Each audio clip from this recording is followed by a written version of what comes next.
안녕하세요. 오늘은 입맛 교정 다이어트에 대해서 알려드리겠습니다. 여러분들 정말 살 빼고 싶죠?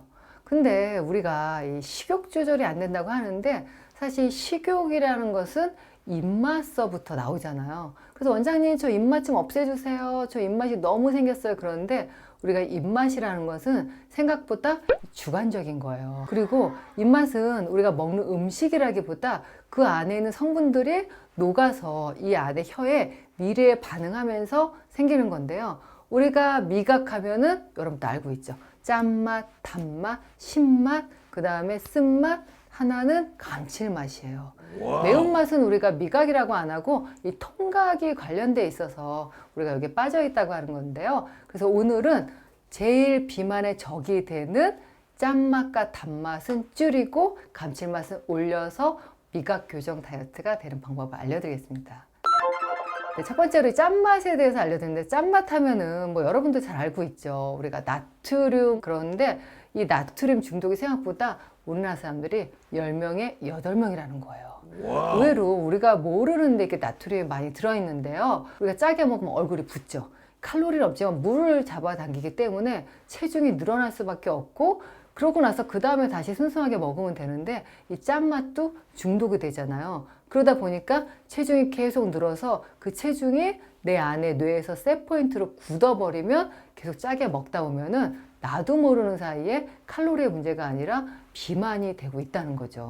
그래서 여러 연구들에 의해서 짜게 드시는 분들이 우리가 BMI 25, 정말 이거는 혈압, 당뇨, 고지혈증 생기는 의학적 비만이 될 확률이 정상적으로 그냥 습습하게 식습관을 가지신 분보다 1.2배가 높다고 합니다. 우리가 나트륨을 많이 먹으면은 이 식욕 억제 호르몬을 갖다가 우리가 방해하기 때문에 식욕이 계속 좀 늘어난다고 하죠. 그런데 또 우리가 무조건 뭐 무염식으로 하냐 다이어트, 그건 아니죠. 우리가 무염식을 하다 보면 정말 식욕이 터진다 그러죠. 갑자기 조금만 짜게 먹어도 너무나 이제 식욕이 당기기 때문에 적절한 염분 섭취가 중요하고요. WHO에서는 이 소금 섭취량을 우리가 5g으로 규정되어 있는데 우리나라 사람들은 평균 9g 정도 드신다 그래요. 그게 왜냐? 의외로 한식이 건강하고 다 좋긴 한데 국물 많이 있잖아요. 그리고 양념들에 소금이 많이 있기 때문에 우리가 일반적으로 뭐 육개장에 잡곡밥에 뭐 김치에 나물에 이렇게 먹는다 그러면 그냥 육개장 하나에 한 2700ml 정도의 나트륨 함량이 있고, 김치 한 접시에 한 270, 또 뭐 고사리 한 접시에 한 250, 심지어 잡곡밥에도 간을 맞추려고 소금을 넣으니까 100ml 이래서 그 정도 한식에 있는 나트륨이 3500mg이라고. 이게 이미 WHO에서 권하는 나트륨 함량 훌쩍 넘기 때문에 의외로 우리가 한식을 먹으면서 나트륨을 조금 줄이는 방법을 생각해야 되는데, 그럼 어떻게 하느냐? 일단 조미료에서 소금을 대체하는 식품을 찾아야 되는데요. 의외로 여기에 신맛을 더 많이 활용하라는 거예요. 그래서 소금보다는 일단 식초로 간을 많이 하고, 아니면 뭐 레몬즙을 활용한다든가 오히려 좀 강한 맛을, 우리의 미각은 강한 맛을 더 먼저 반응을 하기 때문에 소금을 넣을 거에다가 우리가 뭐 마늘가루라든가 양파가루라든가 뭐 내지는 후추는 또 이 안에 피페린이라는 성분이 지방 분해에 굉장히 도움이 된다고 알려져 있습니다. 그래서 후추라든가 뭐 겨자, 고추냉이 이런 식으로 소금으로 양념을 하는 버릇을 조금 더 강한 다른 식재료를 사용하면은 우리가 나트륨 함량을 줄일 수가 있습니다.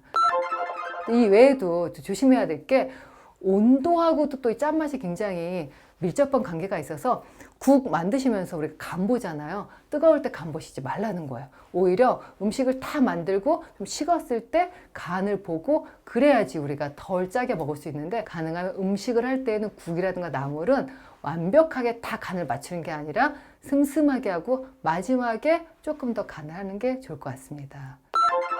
이 두 번째 단맛에 대해서, 우리가 단맛 하면은 뭐 탄수화물 중독이에요 얘기 많이 하면 원장님 저 요즘 밥빵면 별로 안 먹어요 하시는데, 탄수화물의 기본이 사실 단순당이죠. 포도당. 그렇기 때문에 우리가 이 단 거에서 많이 중독된 분들이 결국 탄수화물 중독이라고 할 수 있는데요. 이 WHO에서 권장하는 이 탄수화물 당분에 대한 그 섭취량은 50g인데 요즘 25g으로 줄었거든요. 근데 우리나라 사람들이 하루 섭취량이 72g이라 그래요.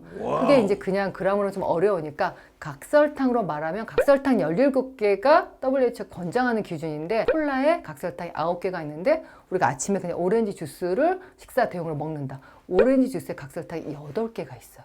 그리고 여러분들 뭐 이온 음료 괜찮겠지? 이온 음료에 각설탕이 5개? 아니면 여러분들이 잠을 좀 쫓고 피곤을 좀 덜게 하려고 에너지 드링크 하면 에너지 드링크에는 각설탕이 무려 10개. 콜라보다 더 있다는 거죠. 그러니까 여러분들이 아무 생각 없이 아침에 주스 한 잔 먹고 뭐 밥은 많이 안 먹는다 생각하고 저녁에 피곤해서 에너지 드링크 먹으면 이미 캔 2개로 하루에 권장량 탄수화물 당이 끝난 거예요. 근데 이 외에도 여러분들이 뭐 밥도 먹고 국수도 먹고 딴 게 먹다 보니까 결국 우리가 단맛에 대해서 중독이 될 수밖에 없습니다.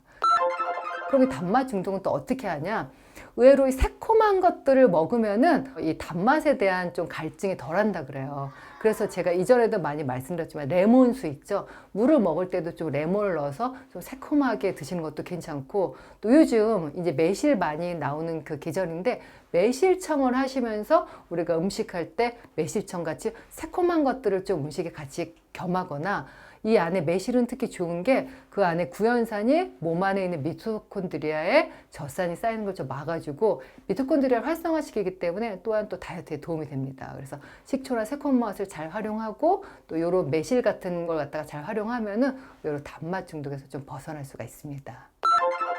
근데 이 단맛 중독인 분들은 특히 어떤 분들이 또 있냐면 혈당 스파이크가 자주 일어나는 분들. 이게 무슨 말이냐? 우리가 음식을 먹을 때 혈당이 일정하게 오르는 게 아니라 정말 스파이크가 쫙 올라갔다가 뚝 떨어지는 분들은 유난히 배가 고프다고 하는데요. 이런 분들의 특징은 밥을 먹으면 유난히 졸리고 피곤하고 오히려 밥을 먹어야 되는데 늘어지고 힘들어하는 분들, 이런 분들은 혈당 스파이크가 올랐다가 금방 내려가는 분들이거든요. 그래서 이런 분들은 아침에 탄수화물보다는 단백질 위주로 섭취를 하셔야 되기 때문에 아침에 뭐 시리얼, 밥이나 뭐 빵 이거보다는 두유라든가 뭐 계란 오믈렛 또 내지는 뭐 두부라든가 아니면 뭐 아침에 요거트 이런 식으로 단백질 위주로 식사를 하는 게 단맛 중독에서 좀 더 벗어날 수가 있습니다.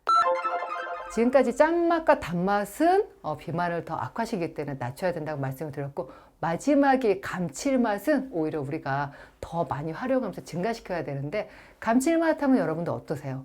입안에 착 감치는 맛, 오래 가는 맛 이게 좀 풍미가 오래 가는 맛인데 이런 감칠맛이 우리가 주로 이제 뭐 육수로 사용한 그런 고기 국물이라든가 아니면 여러분 버섯에도 의외로 감칠맛이 있고 해산물에도 있는데요. 감칠맛 하면은 그 성분들이 글루타민산 나트륨 그래서 우리가 천연식품에 많이 있어요. 제가 말씀드리는 뭐 소고기라든가 뭐 내지는 오징어, 문어, 새우, 뭐 버섯 이런 것들에 있는 천연 성분에 아미노산, 뭐 펩타이드, 핵산 이런 성분들이 모여서 감칠맛을 내는 건데 미국의 임상 저널에 의하면 감칠맛이 많이 있는 식재료를 많이 먹으면은 그만큼 포만감도 오래가고 체중 조절에 도움이 된다고 알려졌습니다. 여러분들이 다이어트 하면은 결국 음식량만 줄이려고 하시는데 그러시지 말고 이렇게 내 미각도 조금 더 훈련해서 짠맛, 단맛은 줄이고 우리가 감칠맛이 많이 나는 그런 식재료를 많이 드시면서 맛있는 다이어트를 하시기 바랍니다. 감사합니다.